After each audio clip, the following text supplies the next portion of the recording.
Okay, I think we're streaming as well, so we are good to go. I think we've got some people actually in the waiting room, so this is awesome. So let me just get. All right, I'm excited by this actually. This is gonna be a lot of fun. How are you feeling, Caitlin? Good, good. I'm excited too. I love to talk about the FAFSA. So, Awesome. Well, let me go ahead and admit the folks on our waiting room. We're in our waiting room, and I'm gonna go ahead and just share my screen.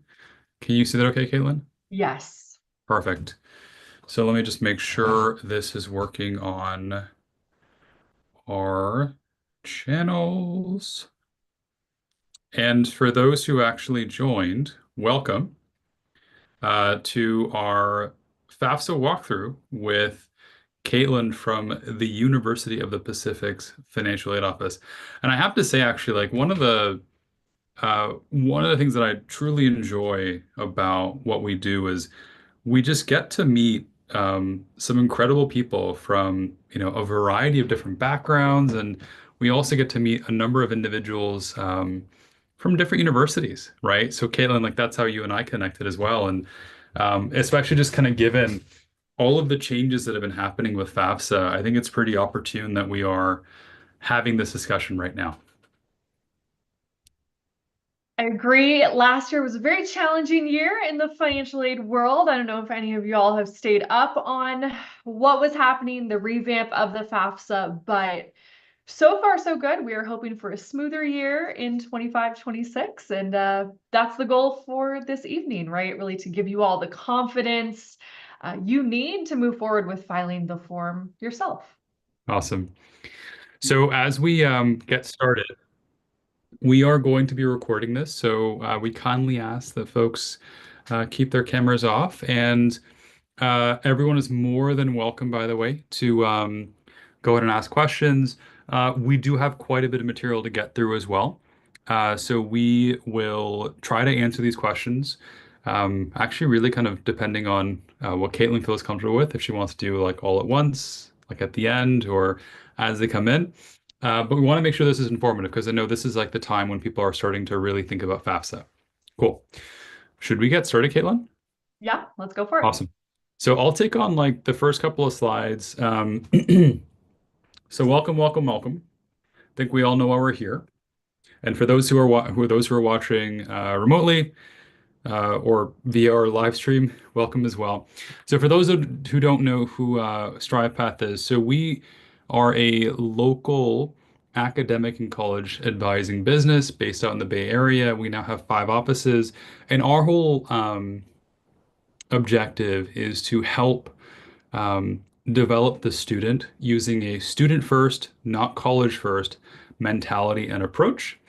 And we do that by leveraging market insights, community resources, a very holistic curriculum. And in the process, we get to, just really see students develop in ways that we didn't see before. And so our motto really is happier students, or what success looks like for us is happier students, less stressed families, better admission outcomes. And the way that we do that in terms of our approach is we are student first, not college first. We develop the student versus just focusing on college admissions. We are from the communities that we service. So I'm actually taking this from my house, which is in Orinda. We have like a number of students from Miramani, Acalanes, and Campo, in addition to some of the middle schools here. And we're data-led, not ego-led, and we really strive on being in person and not remote. And then before I hand the mic over to Caitlin, so our whole objective here is to understand the recent updates to FAFSA and what they mean for your family, and then also to look at common pitfalls and how to avoid them. And then we'll have a Q&A session. So I think that's actually it from my side. So with that, Caitlin, I'm going to pass over the mic and the screen sharing capabilities. So take it away. All right, let me go ahead and get this up here. We will give me 1 second. When you got multiple monitors, that's always a challenge getting everything going here. Good.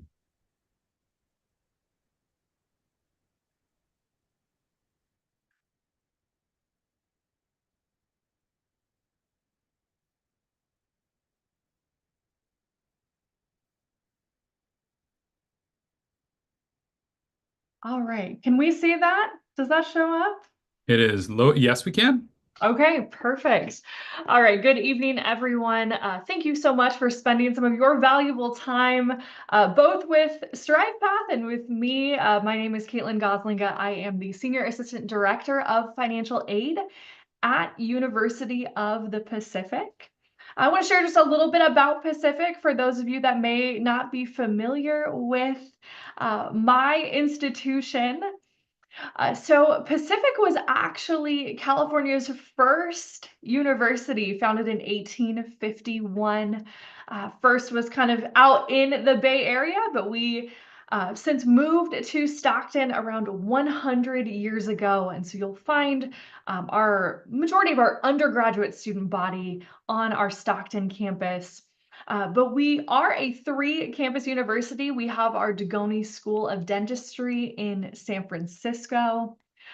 Beautiful building there in the heart of the Bay Area, as well as our McGeorge School of Law and our growing School of Health Sciences out in Sacramento. So really excited about the growth that Pacific is going through. Hopefully going to be around for another 100 years. I think one of the things that I love most about this campus is really that New England vibe, right? You can tell from this photo, you see the brick, you see the ivy. Doesn't feel like you are in Northern California when you are on campus. So it is just as beautiful as that picture shows. I can certainly attest to that. And last but not least, before we kind of move into the financial aid piece, a little bit, some stats here. I won't read them all to you, but I would say one of the hallmarks of a Pacific education would be the experiential learning opportunities that our students have. More than 70% of them do participate in some sort of internship, externship, outside of the classroom. So really putting those skills they're learning to the test. Um, I think another really big thing that I know our students love about Pacific is they do really get that small school feel, right? You can see 14:1 student to faculty ratio, average class size is 24 students, right? So this is a place where your professor knows your name, but you have big school options, right? We have 80 plus different majors. So for being such a small school, right, about 4,000 or so undergraduate students, got a lot of choices, which is really great. I think in this life we love choices. So little bit about us here. For any of you that would like to check us out more, we are on the web, of course, at pacific.edu. But the reason you are all here tonight is to learn more and really see a live demo of the FAFSA. So we will start here. The FAFSA stands for the Free Application for Federal Student Aid. You can find the form at the studentaid.gov website. And the FAFSA is available for students who are U.S. citizens or permanent residents, eligible non-citizens. So for those of you that are perhaps a senior or you have a high school senior currently who is looking at college for next fall, you would be completing the 2025-26 FAFSA, which is available right now, has officially launched. It is available to complete. And I would say the biggest myth that I bust, sorry about that. Don't know if that screen blanked for everybody else. But the biggest myth that I bust about the FAFSA year in and year out is that, oh, you only have to do it one time and you're good. That is not true, my friends. You are going to file a FAFSA each and every year that your student is in school, right? And even perhaps continuing on to graduate or professional school. And I know that there may be families, and we hear this, right? Maybe families that say, oh, we make way too much. We're not going to be eligible for any financial aid. Why would I waste my time filing the FAFSA, right? And I understand that sentiment, right? You would be filing the FAFSA perhaps for those families that are in those higher income brackets. perhaps to only see a result in maybe being eligible for federal student loans, right? But if I were to ask you all if you have insurance, if you have health insurance, if you have car insurance, you have homeowners insurance, right? We don't hesitate to insure the things that we want to protect in this life. And in many cases, you have to legally, right? We would all agree that insurance is really important. That is how I see the FAFSA in those situations where families may be outside of those income brackets to be eligible for, let's say, federal grant aid, right? Oftentimes, life throws curveballs, and those are not things that we plan for, right? No one plans for a job loss or, heaven forbid, a death in the family. When life throws those curveballs, oftentimes they come with a financial cost. And in a time of financial crisis, let's say something has happened, a job loss has occurred, and you need some additional assistance with paying for tuition or housing at the school that you are at, that financial aid office is going to ask you to start with filing the FAFSA, right? So in that time of financial crisis, we really want to help. And if we've got a FAFSA on file already, even if you haven't pursued that student loan option, right, it can help us help you in those scenarios. So that's always my encouragement to families, no matter what your income is, file the FAFSA each and every year because we may need it, right, in a scenario like I just described. This form is separate from the CSS profile. The FAFSA is a federal form, so it's going to be used to determine federal financial aid eligibility. It could also be used to determine state financial aid eligibility. So here in the state of California, we have the Cal Grant program. The FAFSA is going to be used to assess for the Cal Grant. However, institutions themselves oftentimes have their own institutional resources. Some of those schools may also require students to fill out the CSS profile in addition to the FAFSA. So around 250 plus colleges and scholarship programs that will ask for the CSS profile. Again, this is in addition to the FAFSA. The profile itself is like a more in-depth version of the FAFSA. It's going to ask for more financial information from the family because that school is really wanting to look at, who they are going to give perhaps sometimes their limited aid resources to. So again, if you're not sure if the school that you are looking at requires the CSS profile, that will be very clearly stated on the financial aid section of their website. You can also go out to the profile site as well to see the list of schools. It is a little bit different than the FAFSA again. So some schools may require the profile from both sets of parents. In the case of a divorce or a separation, the FAFSA, not quite the same. And the profile does cost. It's about a $25 fee. There are fee waivers available, whereas the FAFSA is free. At Pacific, we are not a profile school, so that is about the extent of my knowledge on the profile. But just wanted to make families aware that sometimes you might do 2 financial aid applications, right? Everyone does the FAFSA, but some families, in addition, may need to do the profile depending on the schools that they're looking at.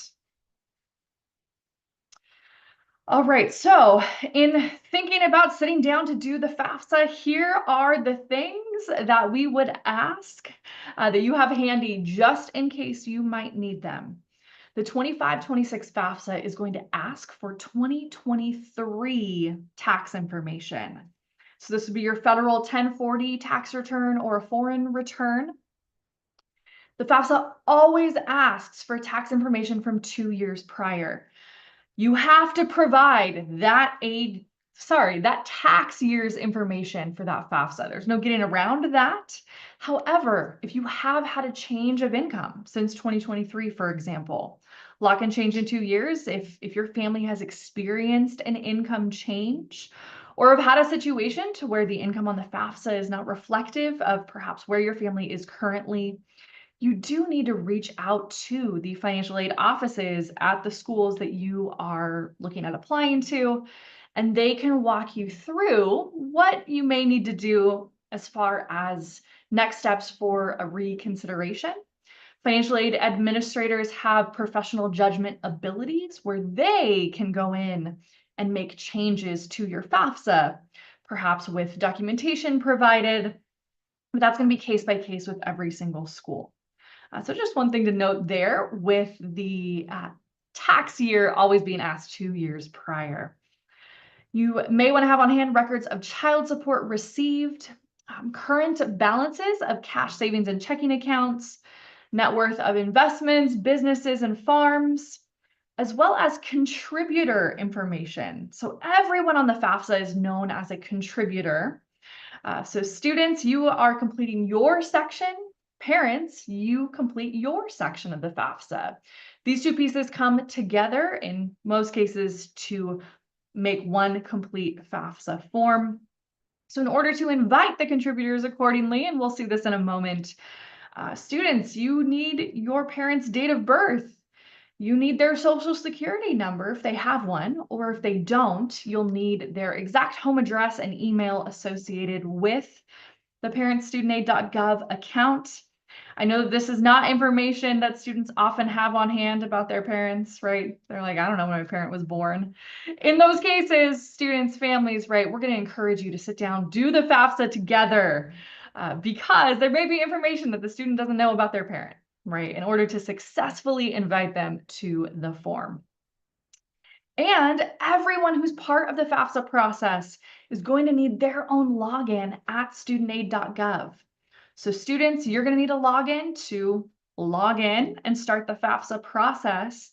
Parents, you're going to need your own login as well when you get invited to join the form. So that is one thing that you can do ahead of time. And we encourage everyone to set up their studentaid.gov account if they have not done so prior to starting to file the FAFSA, right? Because there is some matching that goes along to, verify your identity, and that can take a few days at the most to get your account activated, set up, and ready to go. All right, after filing the FAFSA, you can always log in to review your FAFSA, its status, at the studentaid.gov website. So students, you're going to have a dashboard. There's an activity section. That is where you're going to want to look to see, is your FAFSA processed? Is it incomplete, right? Is there something missing? You also will receive, within a few days of filing your FAFSA submission summary. That is a fancy term for the summary of your FAFSA, all of the information included. Definitely check it, right? Make sure that everything there is accurate. If you made a mistake, that's okay. You can always make corrections to the FAFSA at studentaid.gov. So if there is something where legitimately you put an extra 0 down and you did not mean to, you can always log in to make corrections on the FAFSA. If anyone is having any account issues or if the form is not acting correctly, we always advise to contact Federal Student Aid. Got their phone number right here. Also, financial aid offices, we may be able to do some troubleshooting as well. So you can always start with us. If it's something a little bit that's out of our hands, then may need to escalate that login issue perhaps with Federal Student Aid, because they can kind of see on the back end, whereas we really can't in some situations. All right, and just wanted to make note of course, this is all of StrivePath's contact information. So if you wanted to take a minute to jot that down, Sunny, I'm sure it's also available on your website, I would have to imagine. Totally. All right, I'm going to switch over to the FAFSA demo site that I have access to here. So just give me one moment, everyone, and we are going to go ahead and we will get started actually looking at the FAFSA process here. And as you do that, actually, yeah, we had a webinar with Beacon College Funding Solutions where We talked a little bit about the FAFSA and the CSS, just more like at a high level. And yeah, they suggested, well, they mentioned CSS over tuner colleges that use it, but very small, uh, you know, it's a very small minority. But they also mentioned that, well, the FAFSA, the intent is for us to make it a lot more simple, right, and make it more accessible. Um, CSS, however, is like a very different beast. A lot of questions, very in depth. Um, so that was also, I think that was actually pretty. I learned something new that day as well when they suggested that. Yeah, I would definitely recommend if you have to do the profile, if you're struggling with it at any point, definitely reach out to the financial aid offices at those schools. They are going to be so well versed. They require it. It's their form. They certainly will be able to assist for anyone that's uh, having any kind of struggles with that form in particular. All right, hopefully this prototype site shows up on y'all's end there. Perfect. Got the thumbs up here. Very good. So again, disclaimer, this is a prototype for demonstration purposes. The actual FAFSA does look very, very similar to this. Little bit different, little changes, but for all intents and purposes, you will get the feel of what the FAFSA looks like. So the student logs in at the studentaid.gov website, right? We see that login there in that top right-hand corner. So again, this is where you will need that FSA ID and password. You'll see the FAFSA tab up at the top. That is ultimately where you click to start the FAFSA, and it will take you to this screen we see here. This is where an individual can start a new form, and then eventually, right, if they need to edit an existing form, or if a contributor, right, a parent needs to accept an invitation to the form, can do that from this site here. So this example tonight is going to be student named Raya Tran. So we will go ahead, we will start her 25-26 FAFSA. Technically, parents can begin the form and then invite their student moving on. We advise the student starts the form. Ultimately, students, right, this is your college education. This is your future. This is your FAFSA. You can do it the other way, but from what we've seen in our experience, that is the most streamlined way, prevents any errors in answering questions and how they might be worded, and also any kind of technical errors, right? We want to avoid those. So that's our advice. Have the student log in and start the FAFSA. From here, you're going to see a handful of videos that are going to walk through a little bit of what the FAFSA is, what opportunities it can give you, right? You're going to be reviewed for grants, scholarships, work-study funds, student loans, all of those different aid opportunities. We're not going to watch these tonight, but I advise you to take a look at them. They're really short, just a minute or two long. This next section breaks down who a contributor is. Most students who are under the age of 24, that is the magic age, do need to include parent information on the FAFSA as well as parent income information, unless they meet an exemption. And we'll go over those in just a minute. And you can see here, there's a breakdown of the documents that you'll need, right? Tax returns, child support, asset information that we covered a bit earlier. All right, the FAFSA will take approximately 1 hour, it states, although many families may be able to do the FAFSA much faster than 1 hour. There is automatic data sharing that is set up with the IRS. Many families no longer need to type tax information in by hand. So gone are the days of having to look at all the lines on your federal tax return, input them onto the FAFSA. That was the part that everyone dreaded the most. And so this data sharing is fantastic for those that it works for. It does work for many families. There are scenarios where that data sharing may not go through, right? Maybe there's a change in marital status from that tax year to today. In that scenario, if that data sharing does not go through, the FAFSA will prompt you to type those numbers in by hand. Unfortunate, but it will still work exactly how it intends to. For example, I did my FAFSA just to kind of test it out. Took me 6 minutes start to finish.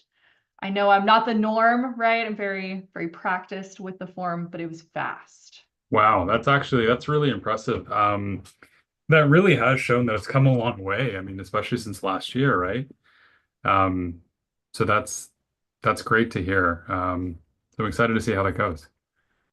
And I would say that there are families that came to us and said, it was so fast.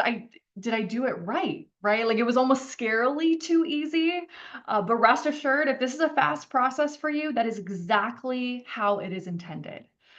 So hopefully that will be the case for all of you that are filling out the FAFSA. But after you submit the form, it takes about 1 to 3 business days to fully process. And that's where you're going to get that FAFSA submission summary. That's going to include your student aid index. That's that figure that the FAFSA kind of spits out at the end, which schools, right, colleges, universities use to determine your aid eligibility at that individual school. And they will go through and perhaps you'll be receiving a financial aid offer down the road from the schools and colleges that you list on the FAFSA. All right, we will go ahead and get started. Since Raya has already activated her account here, you can see all of this information is pre-populated. If anything has changed, please make sure you change that contact information in your account settings. All right, the student will list their state of legal residence. Oftentimes that is perhaps used for state aid purposes, as well as the date that the student became a legal resident. If you're not sure, you don't know the exact month, that's fine. A ballpark number is fine here. All right, so this section here, right, we can see, I'll scroll down a bit and we can see all this legalese on this page. This is the page where all contributors, students, and parents need to provide their consent and approval for the IRS data sharing to happen.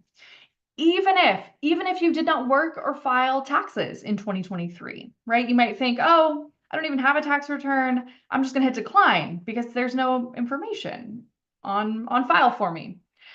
Do not hit decline here. Anyone who hits decline will not be eligible for financial aid. There's no getting around that unless you go through and make a correction and hit approve. For those of you that didn't work or file taxes, what's going to happen is the IRS is going to come back and they're going to let us know that they do not have any information on file for that individual. And that's exactly what we need, right? Because you're saying that you didn't work or file taxes, and the IRS is also attesting to that they don't have any information or a record for that individual. So everyone here needs to hit that consent and approval button. That's going to allow that tax information to be shared automatically. Going to save many of you all a lot of time. Obviously, I didn't read all of those terms and conditions for tonight, but you all will make sure you do that reading when you get to this section. You can see some FAQs here as well. We will talk a little bit about married spouses and joint tax filing, separate tax filing in just a moment here, because oftentimes that's a big question, right? If you've got two parents, do both of them need to do their sections of the FAFSA? We'll talk about that in just a moment. So the student will hit approve here, and you'll see this status update. And if that data sharing is successful, you are going to see that success checkbox here. If it's not, they'll let you know that they weren't able to transfer that information, and then you'll be presented that option to do so manually if needed. All right, this next section is personal circumstances for the student. So the student's marital status. What are these students' college or career plans? So when they begin school for 25-26, what will their college grade level be? I know that oftentimes we have students that may be doing a dual enrollment type situation, right? Where maybe you're coming out of high school and you've got an associate's degree. It's not going to hurt to check with individual schools, but oftentimes they are going to advise you to indicate that you are a first-year freshman on your FAFSA, even if you've got other units coming in, just to be able to go through the aid process accordingly on their end. The school can go through and make some changes, right? Really, these grade level changes as students move throughout college associate with the amount of federal loans a student is able to borrow each year, right? As a first-year student, they can borrow a little bit, $5,500. Sophomores can borrow a bit more, $6,500 per year. Juniors and beyond, $7,500. So that's something the school can work with you on if you're in a dual enrollment situation a little bit later on down the road. But we at Pacific advise all of our students to indicate that first-year freshman. If, of course, they're not a transfer student or something along those lines. So when the student begins the 25-26 year, will they have their first bachelor's degree already? Yes or no? Many students, that answer is no. Here are the personal circumstances that potentially can exempt a student who is under 24 from having to list parent information on the FAFSA. So active duty military, veteran of the armed forces. If the student has other people who they support, right? If the student supports another individual financially. So in this case, oftentimes that example is a student who maybe has a child of their own. At any time since the student turned 13, if they were an orphan, a ward of the court, or in foster care, there would likely be documentation that the school may collect in these situations to kind of show that status. If the student was a legally emancipated minor as determined by a court, or the student was placed in a legal guardianship with someone other than their parent or step-parent as determined by a court. Oftentimes students may not read that question fully and they go, oh, I'm under a legal guardianship. My parents are my legal guardians. That is correct. However, this question is not referring to your parents, right? It's referring to court-ordered legal guardianship. They reworded that question, so it's not answered incorrectly as much, but just keep an eye on that one. If none of these apply, check that box and move on here. This question asks about a student who may have experienced homelessness. So if the student was unaccompanied and either homeless or self-supporting and at risk of being homeless since July of 2024, they would mark yes to that question if they were in that situation. If not, they would mark no and move on. And then this section talks about unusual circumstances. So there may be other scenarios not listed on those first two slides that may prevent a student under 24 from providing parent information on the form. A lot of times these are kind of some of those more serious situations that we think about. So an abusive home environment, parental abandonment or an estrangement, human trafficking, a refugee situation. Parents are incarcerated and maybe there's no way of getting in touch with the parent, or if that would pose a risk to the student, or if the student's not able to contact or locate their parents. These are not all of the situations. These are many of the common ones. If students are in this situation, they would mark yes. What's going to happen from there is the FAFSA is going to be sent to the schools and colleges, and it will have a provisional independent status that comes through. However, the school and college is likely going to need to get in touch with the student and have a conversation with them, maybe collect some documentation regarding what might be going on at home that's preventing that student from including parent information on the FAFSA. This is a process at the college known as a dependency override. So if you see that language somewhere, that's what that's referring to, is this section of the FAFSA. But if these situations don't apply, I'm going to click here, click no, and move on. And then based on the answers, Raya is a dependent student. That means Raya needs to provide parent information on the FAFSA. One more question here before we move on. Are the students' parents refusing to provide their information on the FAFSA? If yes, the student still can do the FAFSA, but they're only going to be considered for federal loans. No other grant eligibility in that scenario. But if the parent is willing to provide their information, student marks no, that's the default option here, and they move on. All right, so here is where the FAFSA is going to help you all figure out which parent needs to be listed on the FAFSA.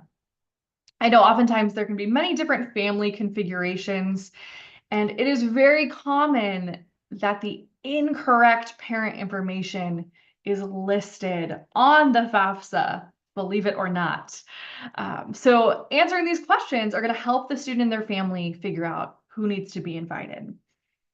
So on the FAFSA form, the parent is the legal, which would be the biological or adoptive parent. So that's who we're thinking about when we get to this section. So students can ask themselves, all right, are my biological or adoptive parents, are they married to each other as of today? Yes or no? If yes, I'm going to tell you to provide information for both parents. But maybe that answer is no. Maybe those two individuals are not married. Maybe they're not married, but they live together, perhaps as married under the same roof. If that is the case, student's going to mark yes. Same thing, provide information for both parents. But let's say those parents don't live together, right? Maybe it's a divorce or a separation. They do not live together in the same household. This next question asked, did one parent provide more financial support than the other parent over the last 12 months? Yes or no? Right? In many cases of divorce or separation, there may be one parent who is financially supporting that student more than the other. If yes, we identify who that parent is, and then ask one more question. Has that parent that you just identified, have they been remarried? Meaning, is there a step parent in the picture? Yes or no? If yes, parent and step parent information needs to be provided on the FAFSA.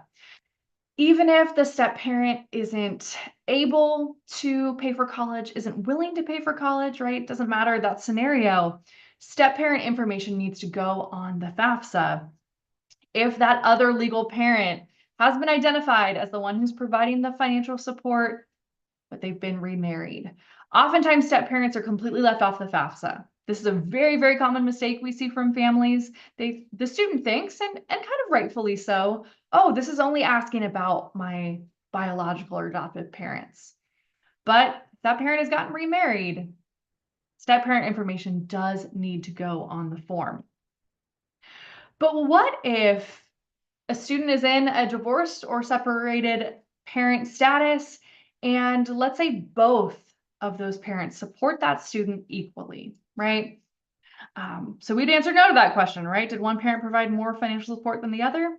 In that case, the parent that needs to be listed on the FAFSA, they both support that student equally, 50-50, would be the parent who has the greater income and assets. So that's who you default to between those two parents.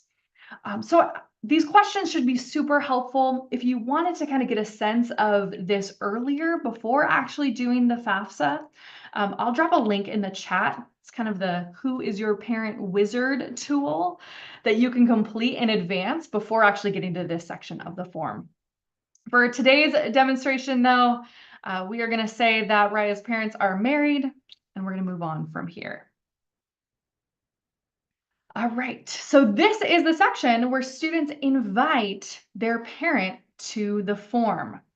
And in the case of a two-parent household, I know I talked a little bit earlier about tax filing statuses, right? Because everyone kind of asks, well, which parent needs to actually do the data transfer? Do they both need to complete the FAFSA? Sometimes yes and sometimes no.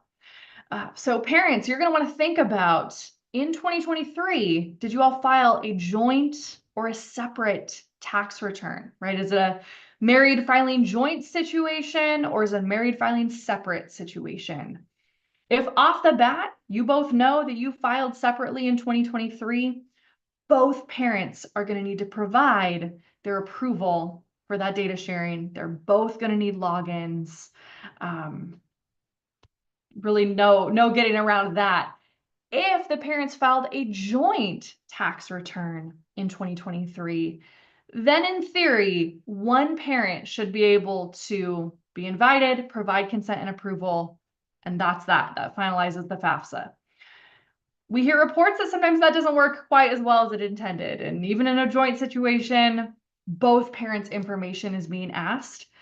That's all right, really. One extra step, but whatever it takes to get the FAFSA done, that is what we need to do when we are following the instructions on the form. But here we are going to have Raya invite her parent. She's going to invite her mom, Alcina. Here you do have an option to check the box if your parent does not have a social security number. Right? If you check that box, it's then going to ask for the parent's address, their email, that's associated with the account that they created at studentaid.gov. When you're typing in that address, it has to be exact, right? So if you are typing in 123 Main Street and your account got created and street is abbreviated ST, got to type it in ST for that match to go through. So that's a tip there in that scenario.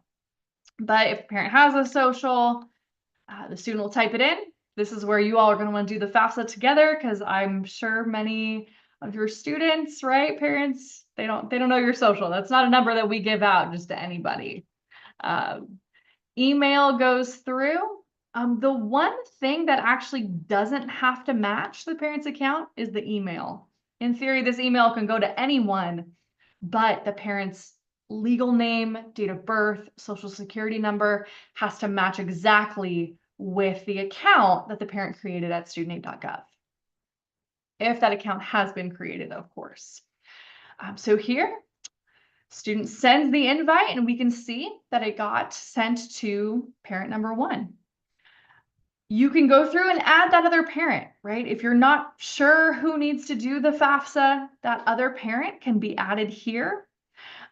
Even if maybe, let's say this is forgotten and Alcina goes through, she will have the opportunity as parent 1 to perhaps invite parent 2 if needed, right, on the parent section.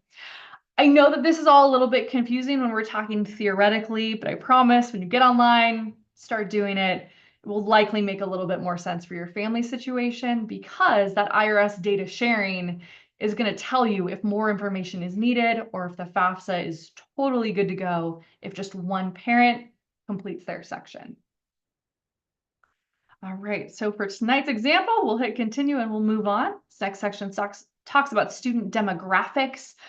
All of this information goes to federal databases. The school does not receive it. It does not impact a student's eligibility for aid or is used in any type of calculations. Again, we as the schools, we don't receive any of this demographic information here. So gender information, it's going to ask for race and origin information as well. Welcome to answer it. Of course, not required to. All right, student citizenship status. So is the student a U.S. citizen or national, or are they an eligible non-citizen? If they are an eligible non-citizen, they would type in their A number here.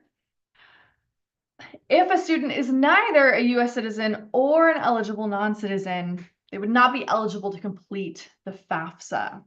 Here in the state of California, we actually have another aid form, not really going over that tonight, but that's known as the California DREAM Act. So maybe students in that scenario would be eligible to do the DREAM Act rather than the FAFSA.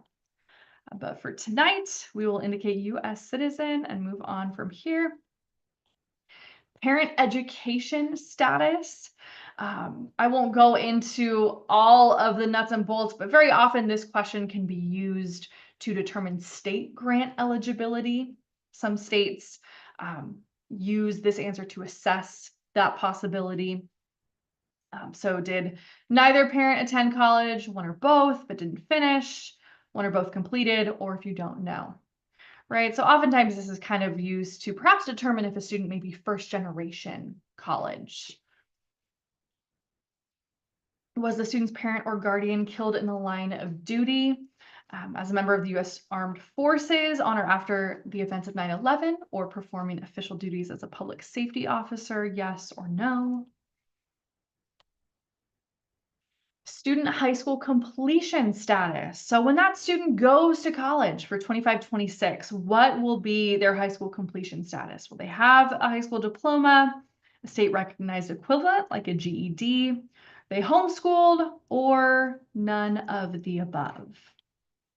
So we'll do high school diploma because that's the most common scenario. And then that student has to go through and add their high school.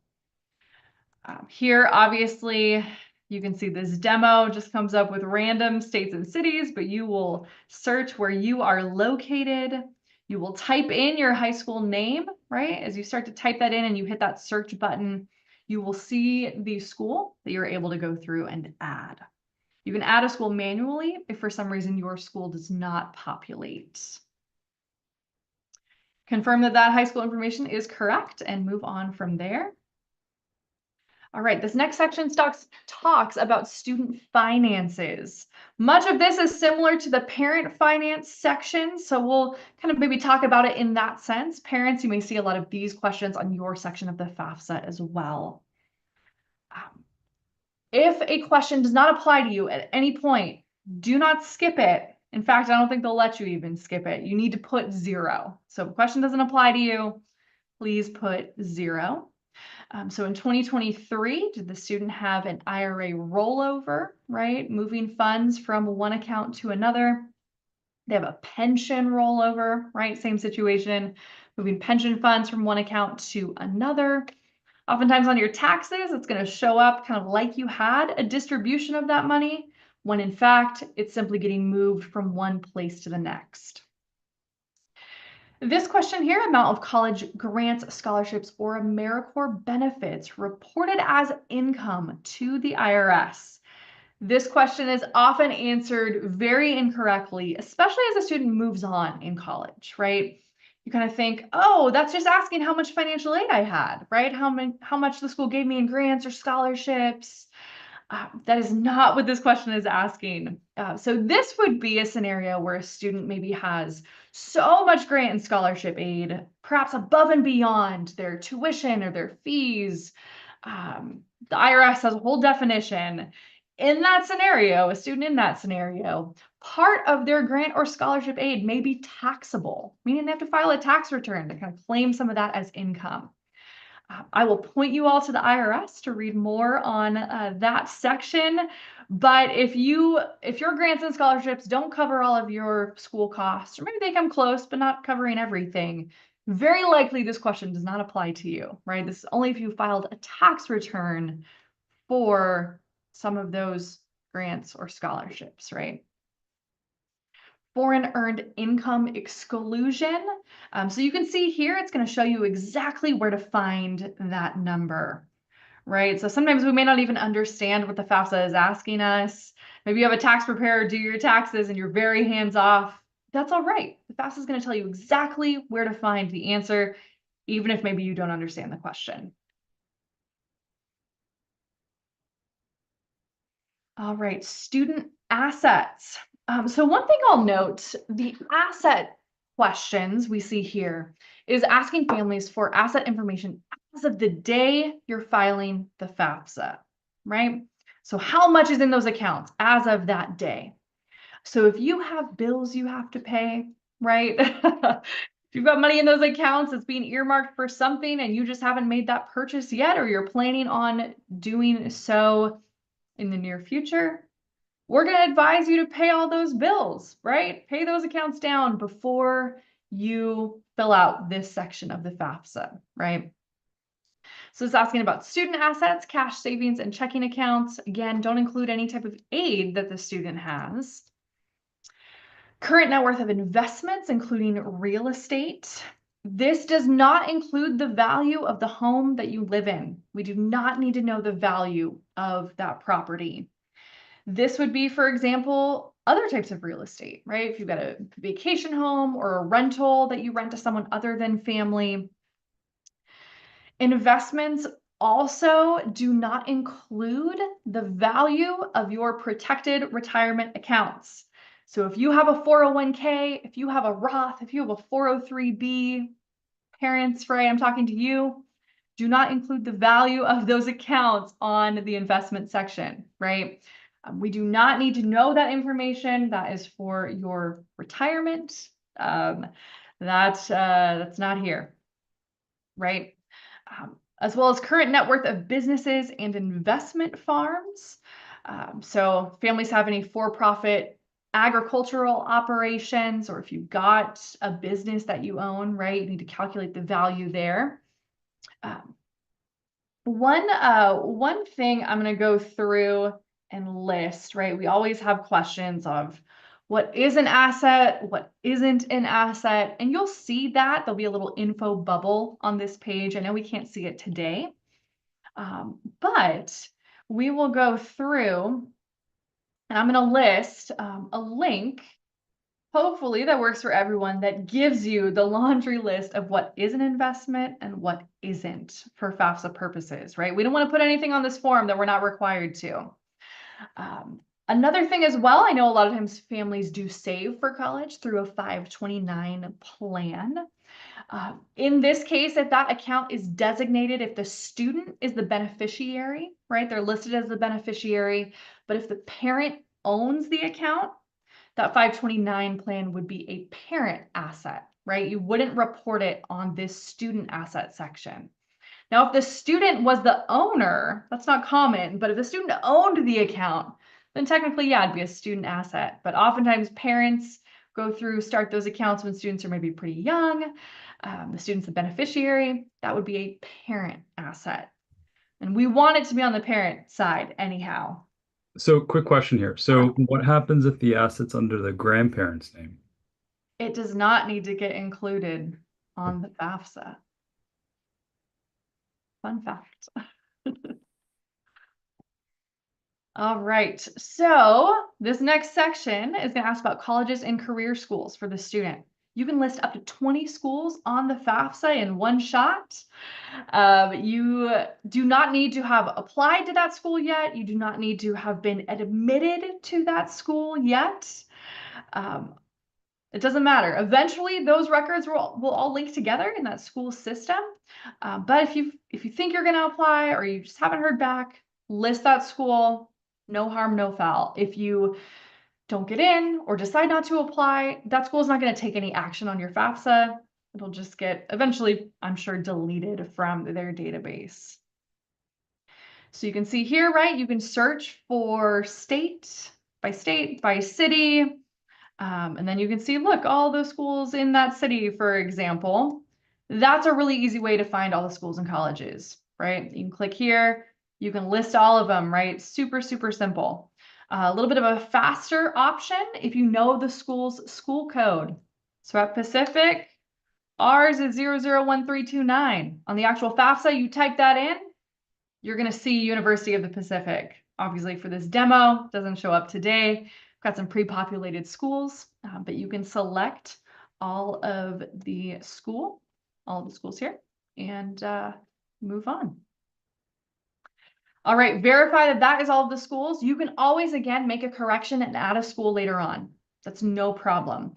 If you're applying to more than 20 schools, down the road, what you'll need to do is kind of delete one of them as the FAFSA has processed a couple days later, and then add a school in its place. That will not delete the record from that school. I don't think it's super common that students are applying to more than 20 universities, right? You do have a lot of spaces, but if you need more, the option would be there through a correction. All right, so the student section of the FAFSA is almost done here, right? We can see all of these drop downs. Please drop them down and look to see that they are all correct.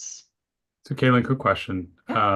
Just got a question from the chat. So, about 529. So, if there is a 529 and it is designated for the student, but it was started and funded by the parents for the child, is it an asset for the student or under the parent? Great That would be a parent asset. And parent assets on the FAFSA are actually treated more favorably for financial aid purposes, right? Less of those assets are kind of added toward the student aid index.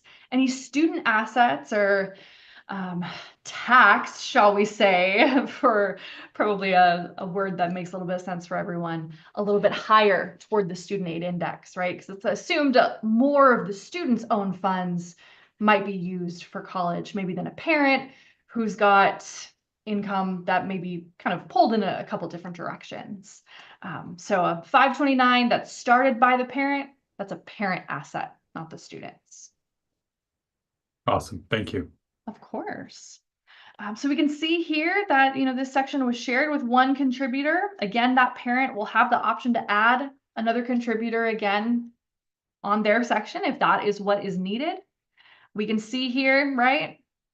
Raya's going to check to make sure all of this looks correct, but she is not done yet with this section, right? You might think, oh, I'm done, right? No, we have to continue to sign the form.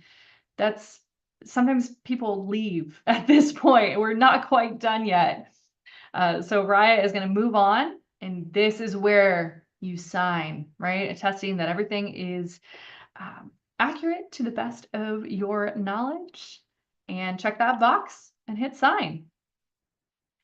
And then the student section is complete, almost there, but we still have that parent contributor section. We're going to switch over to that parent scenario. It's very similar. It does look a little bit different. I just want to highlight a few things when we get to that parent section. So parents, this is the email that you're going to get. Help complete Raya's form. Raya can't be eligible for federal aid without your input. Help them. And so then parent, you log in. This form will be good for you to complete for 45 days.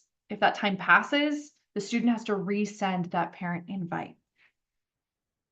So parents, you are going to log in here, right? This is where you'll use that FSA ID, right? That username and password, or create it if you have not done so yet. Here, you can see that option to accept that invitation.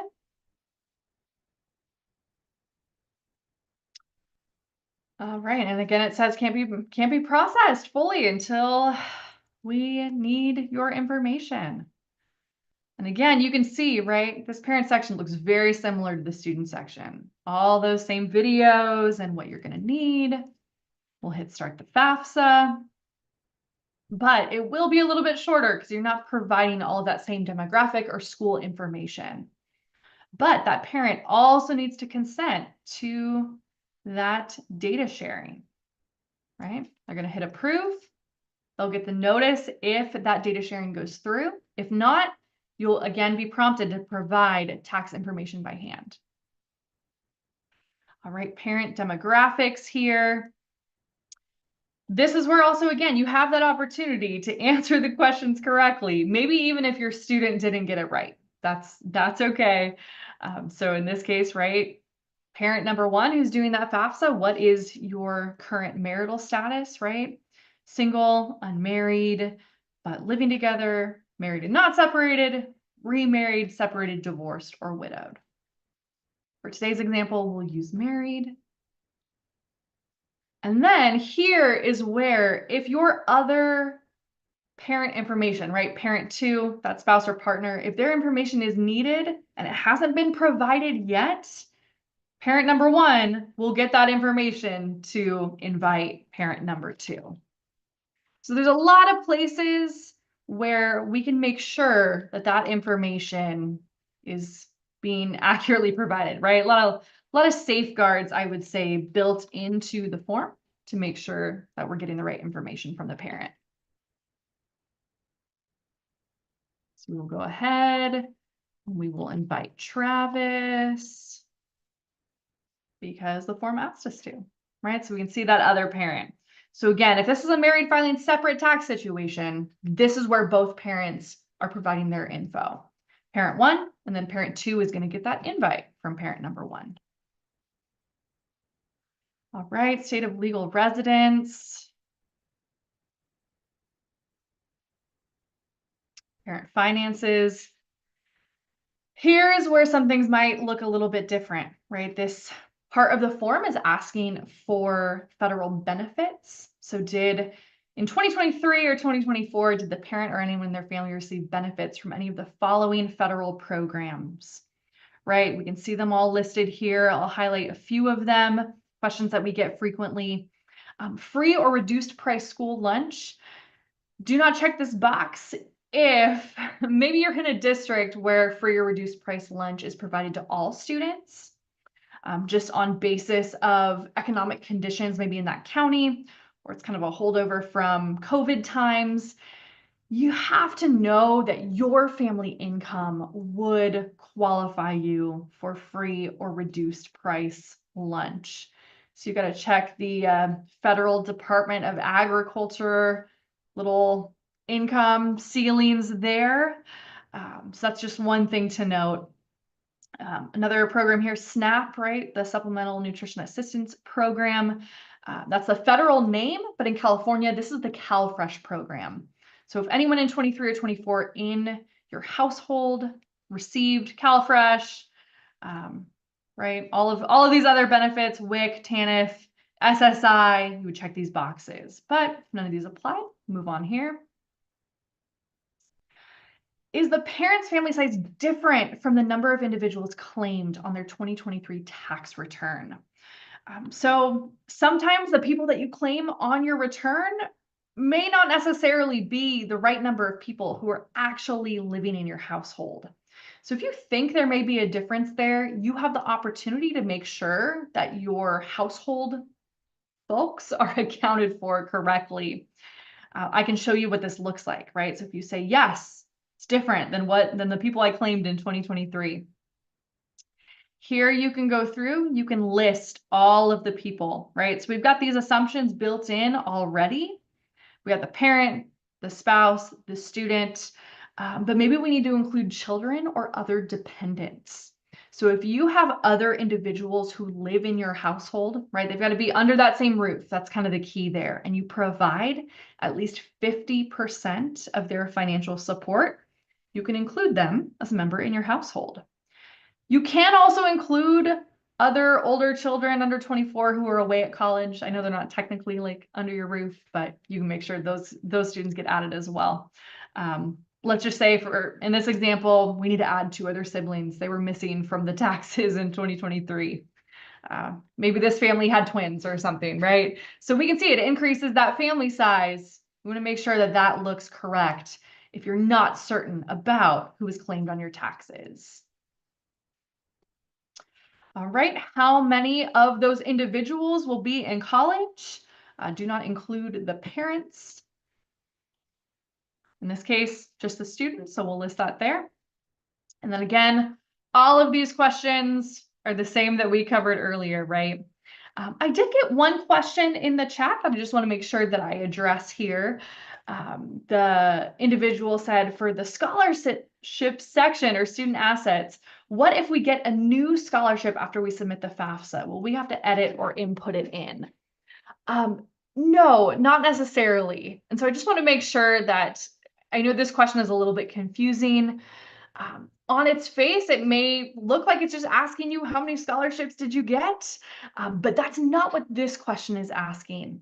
So students, if you did not file a tax return, or if you never file a tax return to kind of claim these scholarship benefits, again, this is kind of rare, right? These are situations where a student might have a complete full ride at an institution, right? Not super common. They might need to consult with a tax preparer and they might have to claim some of that scholarship aid as income. Again, this is not common at all, right? If you have to pay a little bit to your college, right? Maybe you're on a payment plan every semester. That's typically a sure sign that your aid doesn't quite cover all of your costs at that school. Again, consult a tax preparer, right? If you have specific questions, financial aid administrators have really good tax knowledge, but at the end of the day, we are not tax professionals. All right, annual child support received. All right, parent assets, current total of cash, savings, and checking accounts. Again, these are all the same questions that we covered a little bit earlier. So I'll go through and mark that there.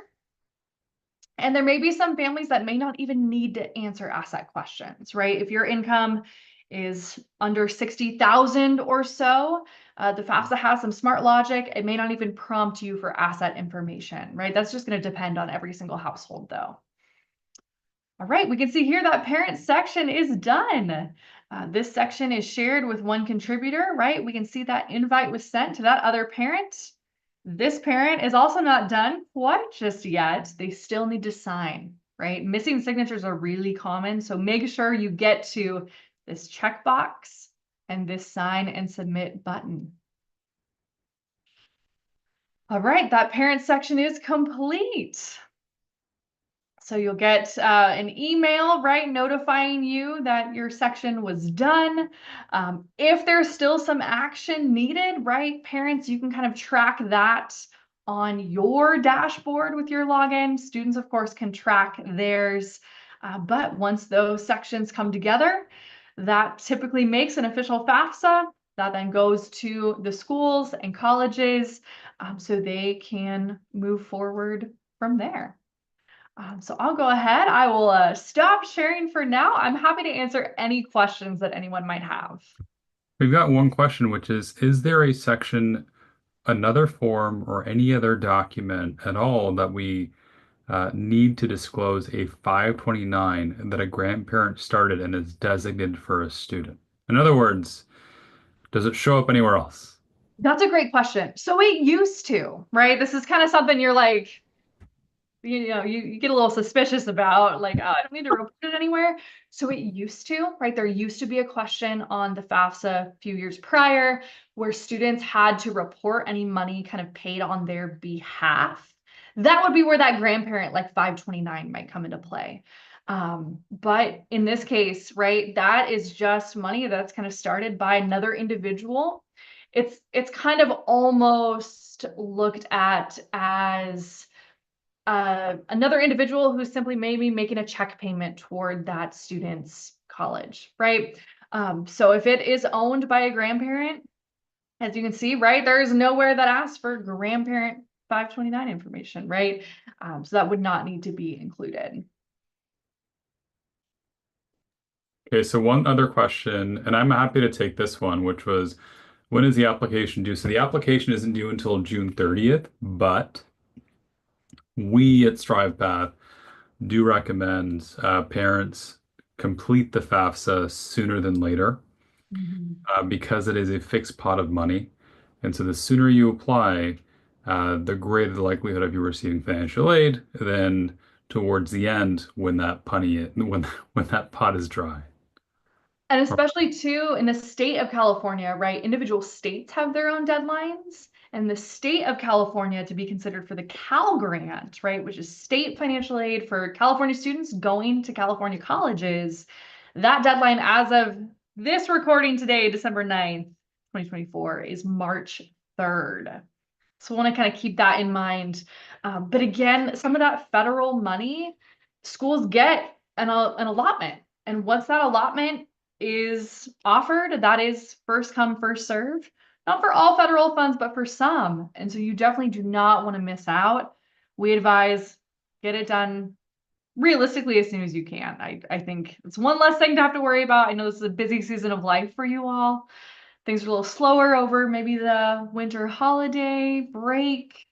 Um, Fun thing to sit down in front of the fireplace together, do your FAFSA. That's what we would certainly encourage. Great family activity for sure. I know. That's what we all want to spend our free time doing. So Less than an hour, awesome. my friends. Amazing. Well, I know we're a little bit past time and I apologize. Um, And so I just would quickly want to say thank you all for attending. And Caitlin, thank you for investing so much time and getting to know us at StrivePath, connecting with me, and then now just being incredibly helpful to our parents, right? So thank you. Of course, happy to be here again. Thank you all too, as well for taking this time. our time is valuable, right? That's like the one thing we really can't get back. And so by spending this time, getting that confidence, that knowledge, it goes a long way in helping your student as they're making these decisions, right? It's an exciting time. It's a scary time. It's an anxious time. We always try to acknowledge that, especially as you're navigating the finances. And so I would say my kind of last words of advice, do not hesitate to reach out to the financial aid offices at the schools that you're considering. We like to say that we're very helpful people, right? I think that we all are as a profession. I'm blown away by financial aid offices at times. So please reach out. They're happy to help, walk you through, look at offer letters. Confirm if your FAFSA got there all right. No matter what that question is, we've heard it before. No question is too small, and we're here to help. Awesome. So with that, everyone have a wonderful evening. For those who have, yeah, all students, I know many finals are next week. Best of luck. Make sure your students get a lot of rest, because that is very, very important. And then once that's done, everyone enjoy the holidays. Okay. So if any questions, do not hesitate to reach out to me. My email is sunny@mystrivepath.com. And with that, have a great night. Bye, guys. Thanks, everyone.